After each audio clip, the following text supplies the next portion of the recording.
Yeah, excellent, man. Okay. Cool. Well, definitely. I actually haven't done a musician interview in a couple of years, but you are. In my world, it's like almost like bigger than like interviewing like Led Zeppelin or the Beatles. No, seriously. I first got into Monster Magnet, and this is a true story. It was actually the first time I ever took LSD. I was, I was lucky enough to have a friend that was a huge fan, and he was driving us around. And he was like, "Oh, you guys have to check out Dopes to Infinity." I think this is '96 or something like that. So he kind of played it on repeat as he was driving around. So that was my first question was, I've read a ton of interviews with you over the years, and I've never actually heard, like, what was your first LSD experience, your first story? Me with acid, I'm trying to remember. The first one it was not a good one. You know, It wasn't like an album thing. The second one was one. I think it was. I was outside, and it was like after school, but I knew I wanted to do it. You know, it's like I was ready to do drugs when I was 10 in 1968 because all the drug commercials, anti-drug commercials, were really cool. Yeah, They got it all wrong. They didn't, you know. And so I was ready, you know. And so it was like, I don't know, 1971 or 72. And I was outside, and I fucking loved it. The second one, or the one I remember with the album, like the big album one was Roxy Music, the first album. Oh, For some reason, I remember doing acid by myself. Yes, I've been there. But yeah, so I took it. I went to Jack's Music Shop in my hometown. You know, I live in a small town. But on spec, just by the cover alone, bought the first Roxy Music album, walked home and put it on, and just completely freaked out. You know? It was great. Nice. Was it kind of right then and there? Because I'd heard, like, you know, gosh, and I just realized the other day that you know, Dopes to Infinity, you know, legendary album. Like, God, that's like over 20 years old at this point. And that's, you know, it was one of the first things that I started listening to, you know, when I first started smoking pot and taking psychedelics when I was younger. But you've kind of I've read other reviews. You kind of went through a psychedelic phase, and then when you were recording those albums, you weren't actually like taking psych drugs anymore. You'd kind of like burn out on them or gone too far, maybe. And you know, I just like, you know, I think, I mean, for me, and I think for a lot of people, say you can only learn so much from that, you know. And there's always a danger of frying your head. So you don't want to fry it. Anything that intense is not made to be done all the time. You know what I mean? Yeah, absolutely. It's not made to be. And so I was done. And I tried it again years later, but I had like too many. You know, if you're too adult, if you have responsibilities, psychedelics don't work. That's why they don't work that well in the 21st century, because everybody knows so much. You know, your demons can come and get you. Yeah. I mean, the reason I bring it up because, you know, I write about things like psychedelic spirituality and the occult online, and you know, I'm always trying to send that message. It's like, you know, I get frustrated like Burning Man and psychedelic culture because, you know, it is just this like, let's take acid all the time, and you know, it's kind of like what Leary was preaching back in the day too, and it's just like it's a terrible idea. It's a terrible idea. You know, and anything they learn from it, any doors of perception that they walk through, are muddied a million times up. They can't even remember walking through those doors. They're just in that room. So, I mean, you can't write it. I mean, how can you create anything of substance unless you can have the distance from your experience to write about it? Yeah. You know? Indeed. The Burning Man culture is full of shit. It's just a bunch of lazy people. They're not artists. You know, they're not serious. They're not serious artists. They're like deadbeats. You know what I mean? Yeah. They're deadbeats who want to, you know, they think they got a key. They have a ticket outside of normal life, which is cool, and they do. But I don't see anything lasting. Yeah. No, it's funny too because, you know, you say it's a bunch of deadbeats, but weirdly enough, it's actually a bunch of tech billionaires now. So like a lot of the people going to these things. It's the same kind of thing, though. You know what I mean? It's like I shouldn't be talking because I really don't go that far into Burning Man anymore. Yeah. I went to like one of the first ones I remember. Oh, really? And way back then it was like fucking primal. Way back then I went that, and I went to Ibiza when Ibiza started. I wanted to see all this stuff. Back when I was like young enough and like free enough to do that shit. Mm-hmm. But the tech guys, they do it, but it's all the same kind of thing. It's like noodling and wiggling around. But as long as you keep it in this, I just, it's, as long as they keep it in that thing, in that, like, perspective, that whole, like, yeah, we're going to share it at this goofy place, and I don't think anybody takes them seriously. I don't think they take, I can't see that they take themselves that seriously. Yeah. It seems to me like they want to be noticed for the stuff they do, but not that much. They don't want to actually take responsibility for it. Well, I mean, if they did, there'd be, like, huge novels about Burning Man and, like, all this art that was, like, unforgettable, you know, because it was birthed from Burning Man, but I don't see any. That's a great point. I mean, I'm writing about kind of psychedelic spirituality, and it's weird. And I still take psychedelics here, but really ritualistically, and maybe once a year, if that. I'm a pothead, but I don't really do psychedelics that much. And yeah, it's I agree with you completely. Like, I'm writing about this kind of thing, and I'm like, where is the good writing out there? I'm looking around, and it's just like, who is even really excelling at this stuff anymore? It's a weird time. It's a very, very weird time for that, because I mean, we're in a really, really rough spot with intellectual property, and also just people's self-identity. I mean, everybody wants to. And this is just not their fault. They grew up in, anybody who was born in the 20th century, especially in the 21st century, in the late 20th century, they want to get the fast track to greatness. Yeah, absolutely. They don't want to wait around. They don't want to invest their time. They feel like people look at them like they're fools if they invest their time. So there's nobody's really, I mean, they're serious about wanting to make it, but they're not serious about, there's not a lot of people serious about putting in the time to do it. Yeah. I mean, anybody that would give away all this great stuff that they should be working on as a book on a blog is an idiot. Yeah. They're giving their stuff away too early. It hasn't been edited yet or nothing. And I think that's what we're seeing. People, really creative people, thinking that they're going to just evaporate unless they constantly do it in front of everybody. Yeah, and really fast. So it's like they're not working up the gold. I hear what you're saying too, and with Burning Man too. I mean, it's like psychedelic culture in general. I mean, like what happened in the '60s is these people kind of, they did psychedelic drugs, and like I have a lot of friends these days. I don't want to put it back to the '60s, and like, did they really? I mean, these people are some of the most materialistic people I know, and it's like these people, like back when I was taking psychedelics, they were doing the same stuff, and yet they turned into super consumerist, people. And for some reason, with someone like me, I'm writing, books about dreams and astral projection and stuff like that, and these other friends that I have don't. I mean, yeah. So it is like, and you're talking about tech billionaires going to Burning Man, and like, how did it backfire? With the baby boom generation, and these hippies ended up being like the most materialistic people that have ever existed. I know, it's outrageous, isn't it? When you think about it, it's like, I think it's just natural. I mean, progress, spiritual and otherwise, always takes like a step ahead and then two steps backwards, a step ahead and two steps backwards. The 60s were like a step ahead in so many different ways, from spiritualism, creativity, and just enthusiasm. Yeah. And then we took a step back because basically the structure of society and the way we are trained to think and the way that most people think, normally just to survive with kids and whatever they have to do to survive, said we can't really drop out. There's like, we can't drop out. And exactly.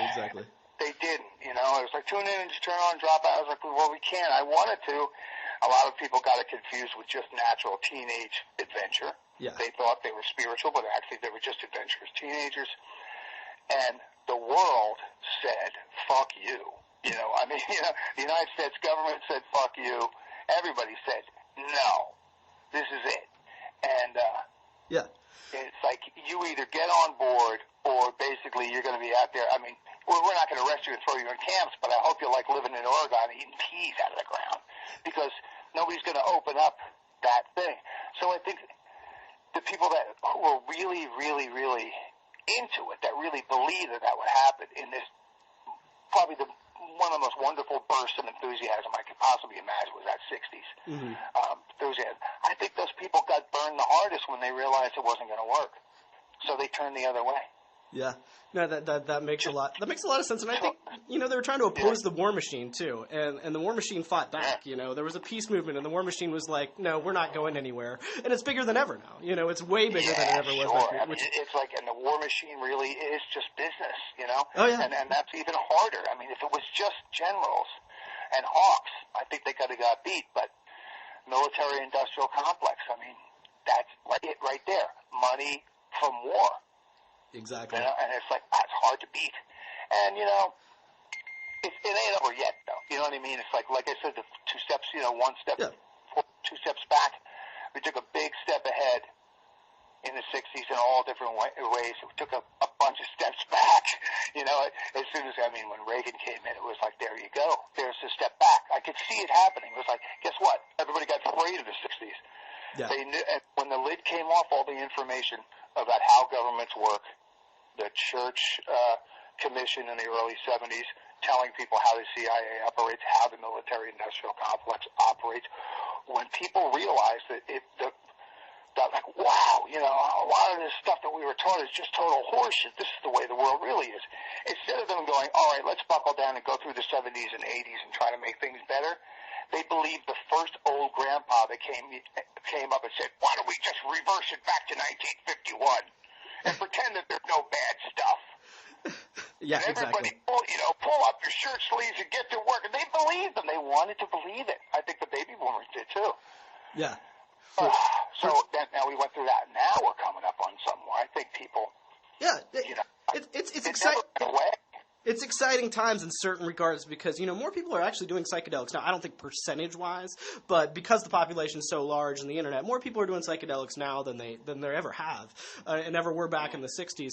And, you know, there's some exciting developments. You know, science is starting to take some psychedelic research seriously. There's actually getting studies done on psilocybin. Weed is legal. I live in Seattle. Like, I can walk up to the store and buy marijuana, which is something unbelievable. Unthinkable from my generation, unthinkable. It was like, man, I remember, like, the fucking day they legalized weed, I'm going to be the first in line. And, like, now, here I am, like, 58 years old, I don't even smoke weed anymore. Boo! It came too late. Fortunately, I didn't burn myself out, so I'm enjoying it. But yeah, no, I didn't think that was ever going to happen when I was, you know, listening to Monster Magnet albums high in the 90s. So, you know, I didn't think it was ever going to happen. So it is unbelievable, and it's weirdly enough politically that this seems to be like the one thing we can agree on as a culture. Like, we're divided on anything, and weed is getting, you know, bipartisan support at this point. So, you know, they're yeah, you know, it's a very, very popular, you know, thing. I mean, weed it's it, man, that's it. It's weed and booze. It'll never go out of style. Yeah. Know? Indeed. And yeah, I mean, I definitely think that's why you're seeing a resurgence in your, you know, you're definitely making trippier music now, and you know, I think that's probably a good move. Psychedelic music has come back in, and as long as, you know, weed's more legal and acceptable, I think that's going to be a trend that just absolutely continues. So anyways, you've made some of the biggest psychedelic records, you know, in my little microverse. You know, I think it's things like Spine of God and Dopes to Infinity, as mentioned, and Last Patrol, and the new one I've listened to like 3 times in the last week is amazing, and maybe one of the trippiest things you've done. And so I was like, if you could briefly talk about what was so powerful about the psychedelic experience, because you stopped kind of doing psych drugs, and yet you said, you know, I want to make records that are going to fuck with tripping kids' heads, you know, in places like suburban Ohio where I was growing up. So like, what was so obviously something influenced you. I was just listening to Power Trip the other day, and I was like, half the records on this are about, you know, LSD and stuff. So, I mean, was there any particular trip or like any kind of point where you were just like, this is what I want to channel into the world, you know? I was just writing songs for my kid self. Yeah. Really, you know? I really was like, and it just kind of, it chose me to write. Like, I was in a punk band in like 77, 78. Shrapnel, right? Yeah, and we started off as a punk band, ended up as a power pop band. But anyway, that was, you know, I was like 20, so I had just come out of my whole teenhood of going to all these shows and being the whole psychedelic part of the 70s. And then the punk rock thing came in, and that was my first band because I was just of age. So I kind of forgot. I didn't forget about this stuff, but you know, I was in a band and punk rock thing, and we did it. And then when it was over, I finally learned how to play guitar. I was just a singer in that. When I picked up guitar, you'd think that I would write the type of music that I'd just been singing for the last 6 years, but it wasn't. It was Hawkwind. It was the stuff that really hit me when I was 12, 13, 14, and 15. And it for some reason, I just loved it more. I think it represented more to me Gotcha. than any other kind of music because it was just so visually evocative. Yeah. The fact that the lyrics were somewhat ambiguous and the sounds were everywhere, and they made a good use of stereo, and it just let me make up my mind what the song's about, rather than just listen to someone go barking at me. This is what my song is about. I'm making a point. And I suddenly discovered that I really liked the songs that were so visually evocative that they let me dream on it. So inducing I kind of a spiritual... Really and so I just started writing music to please my 16-year-old self. It wasn't for anyone else in the beginning. I was just like, wow, this is really fun. I can play guitar and I have a 4-track. Look, I got an echo machine. Wow, I got to get this. Next thing you know, I was just going by what made my ears happy. Nice. And then it just went on and on until I was like, this is fucking awesome. You know, I got together with people who wanted to do it. First, I started doing it by myself. Mm-hmm. And this thing called Love Monster, you know, and it was just me and a 4-track machine. Then I met McVeigh and Tim, and then we started doing it all together. And I was like, this is like the best thing ever. And you know, and you were way ahead of your time, because no one was. I mean, during the '90s, there weren't really like a lot of like acid rock bands. You know, you were kind of in the forefront of stoner metal. The Butthole Surfers, which we worshipped, you know, and they were carrying the flag for like freak rock. And there was nods of returning psychedelia in the British bands like the Cult. And Loop, Spaceman 3. Yep, absolutely. And so that was out there. And so we were really, really in tune with it. And it really was just a handful. But with our thing, I was just like, you know, fuck this, you know, like meekly singing British shit. I just want to go out there and go, rah, you know, and try to bring in all the stuff that I like. Just actually really make it like cartoon psychedelia. Like, meaning cartoon, meaning there's no doubt about what this stuff is about. This is not, you know, this is about the freak out. Yeah, absolutely. No, and that's part of it. And when you say cartoon stuff, too, that's another. I was actually going to written that down to bring up. Yeah, no, and absolutely part of the huge reason I like you. And, you know, you guys combine, you know, songwriting. And, you know, there's a lot more psychedelic bands today, and so much of it is just like, that's cool and trippy, but, you know, you couldn't write a song to save your life. And that's what was so great about Monster Magnet. Is like, it wasn't just... Yeah, I love songs. Yeah, you got to have songs, man. I mean, even if you have like 1 minute of song and then 6 minutes of jam, you have to have some sort of song to it, because then you're just going to bore people. Yeah, no, and I don't know if you follow like kind of the psych scene today, but if I was one criticism, and I like trippy stuff, you know, but there's a lot of bands that are just, you know, that's trippy, but there's no songcraft whatsoever in it. And you were always, you know, I think with your punk background, I think they're trying to stay away from it, because I think they're, you know, it's kind of an indie thing. It's born of, some of these new bands are born of the indie ethic, which is whatever you do, don't really sing. Because you're going to get in trouble. I hate that, too. Whatever you do, don't sing, because, one, it's really fucking hard to sing well. Yeah. And two, there's a lot of journalists out there that will instantly peg you as trying to do something. So definitely just stay kind of washy and buzzy, so somebody out there can go, man, you guys are this, or you guys are that. You can make up, you know, you don't want to commit to too much. Yeah. That's what I think goes on with a lot of bands. Yeah, absolutely. It's actually hilarious on that front. I'm a musician too, and I'll never forget one fan or somebody commented on one of my songs on one of my websites, and the comment was actually like, you need to throw more vocals on, you know, you need to like bury the vocals under more effects or something. And which is crazy, because they already had a ton of effects. I was like, that is maybe one of the weirdest, but exactly what you're talking about. Like, you shouldn't be like singing. People feel that way. They're like, you know, or something reason with the whole cooler than now thing. And a lot of people in the indie world, which, I mean, it's not the same indie world that was in the 80s and 90s, but in very many respects it is, meaning, you have these really cool, inventive people doing stuff, but what they're really, as much as you think that they're really, really kind of obeying the rules of a small group of like journalist type people or opinion makers are very, very, very concerned with getting the like. You know, they want that like.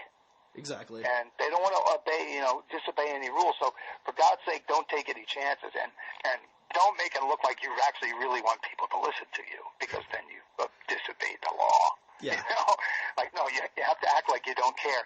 So I think what happens is that even though the music seems as adventurous, it's not quite as adventurous as it could be because somebody's a little spooked about being perceived as either stupid or uncool. And you have to go for stupid and uncool at one point if you want to progress. You got to do it. Yes, I agree, and that's a great quote. You can embarrass yourself, but that's the only way you can find out.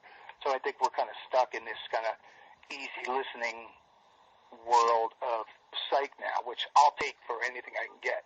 Yeah. But it's almost like, you know, trying different bubble gum, trying different flavors of bubble gum. It's still bubble gum, you know. It's like, okay, but I can't discern one band from another. Yeah, gotcha. For too often. Cool. Well, I don't know how much time you have, but I did want to go into, you were talking about the kind of cartoon fantasy, writing songs for your 16-year-old self. I just wanted to talk about it, of course, on the cover of Cobra's on Fire, which is awesome, by the way. Is that a room in your house, or is that... That's my attic room. I just did that like 2 months ago. Oh, fucking fantastic. I was tired of like waiting for artists to paint covers, because I've been doing painted covers and it takes forever. And I was like, all right, I'm going to do a photo cover. And fuck it, I don't have that much money. I'll take the pictures myself. So my brainy idea was just to take out a couple old action figures and put them on a black light poster, turn on the black light, and take the picture. Automatic, like, idiot fucking album cover. It'll look cool. I've done it before. But then I got this idea of, like, why don't I just put a couple posters up on the wall? I'll put them up in the attic. Now, I live in the same house I grew up in. So I moved back in there. I bought it, you know. So I have, an attic room that I had when I was 17. So I just tried to recreate the room. And that's it. And so I took pictures of it. That's my room. With the same posters. I mean, if you could see the detail, and all those posters are dry and old. They're like, 40 years old. Nice. So that's a psychedelic sarcophagus. It's up and running right now, dude. Awesome, dude. I go up there. It's fucking awesome up there. That is amazing. It's kind of weird, too, because I actually moved to a new place a couple years ago, and I'm a visual artist, too. And so I started kind of building my own weird art shrine. So I'm actually working on a similar project. Yeah, awesome. So much fun. So that was actually going to lead into kind of the influence. Another reason I was a huge fan is I grew up reading comic books and whatnot, and I know that's been a huge influence on you as well. And you even used to work in a comic book store apparently. And I just wanted to talk about it. Are there any particular comic books, obviously Doctor Strange, or any particular artists that were particularly influential, or any comic books that if you were going to say recommend a graphic novel to somebody who's not a fan, like you'd say this is the one you absolutely have to read? Oh, so tough. I mean, it's so tough. I mean, old school, the stuff that really inspired me when I was a kid was all that Jack Kirby, just mega blocky psychedelia that he invented in the Fantastic Four and in almost all of his books, especially in the late 60s. Steve Ditko doing Doctor Strange, the early Doctor Stranges and Strange Tales.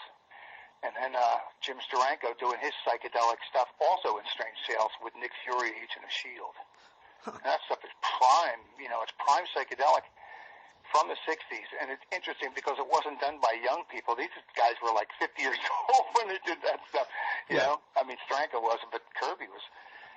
Something that hit, something was in the air. And Ditko, and those guys never even really did psychedelics either, did they? They were kind of... No. Kirby was just a guy, he's a World War II veteran from Delancey Street in New York City. He's a little Jewish dude who smoked a cigarette and smoked cigars and had 5 kids and lived drew in his basement. But there was something in the air in the 60s. Yeah. I think it was just the basic acceptance of all things new. Yeah. The baby boom, and it wasn't just drugs in the 60s, it was youth, a whole generation, the biggest generation of young people ever, going, hey, we got something to say, and the old guys didn't know how to deal with it, so I think they just gave the reins over to them for a while creatively and said, all right, if you're going to be the people that are going to buy this stuff, you might be the people that make it. So there was this air of a little bit out of control, as far as Hollywood and magazines and stuff. I mean, they needed the sales, and the thing that was driving sales was youth, so the youth did it. So it created an atmosphere, and a certain amount of older people picked up on it. Jack Kirby was one of them. Yeah, no, and I know Steve Ditko. Yeah, he said that he was, Kirby, he said he was very influenced by the counterculture. He had just never really done the drugs, but, he was obviously playing off the vibe of it. Those guys would never do drugs. Can you imagine those guys? But, yeah, all those I recommend them highly. And then modern stuff, I mean, there's a lot of really good trip downs. Prophet. You ever read that comic book, Prophet? I haven't, actually. I'll have to go check it out. You got to check it out, dude. Go on. I don't know if you read digital comics, but you can check it out on the Comixology. They have it's a website, and they also have for iOS devices and stuff. Digital comic books are awesome. Yeah, you're not the first person that's recommended that. So now I feel the need. I was actually while we were on the topic of Kirby, that was one thing I was going to ask you about. You actually got a shout out in a Kirby compendium from Morrison, who wrote an intro, which I picked that up from the library, and I was like, that's awesome. So my question was, have you ever actually hung out with Grant or partied with him? You have any stories with that? Yes.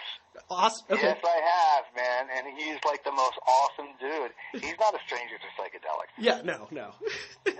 He, Grant has a really interesting history. He was a punk rocker in Scotland, and then when he first started writing comics, he took like years off and just traveled the world. He went everywhere, on steamships and stuff, and like everywhere, and took acid with Indians, and so he's the real deal.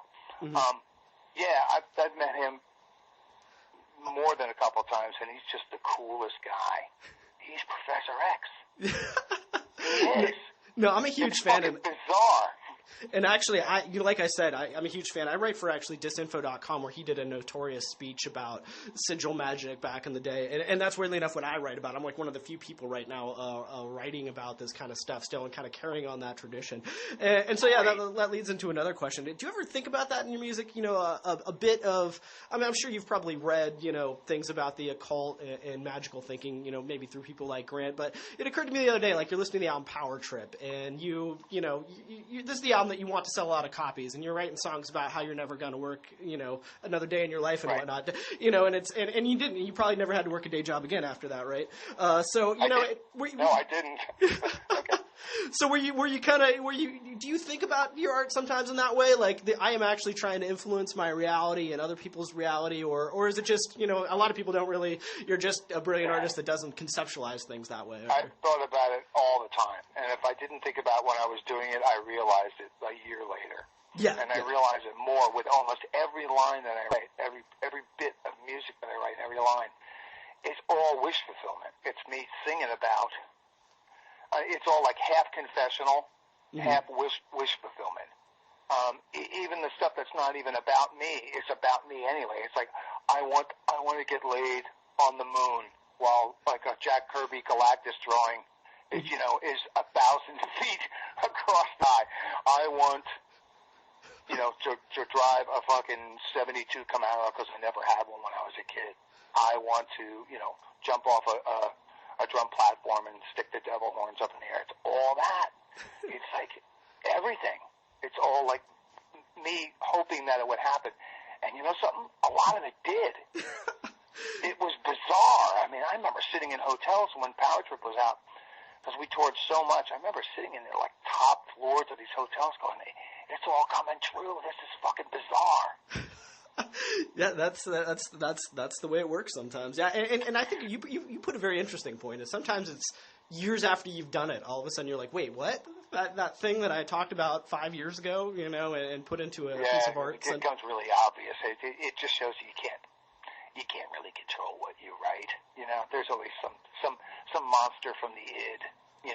Controlling your hand. The monsters from the id, like in Forbidden Planet.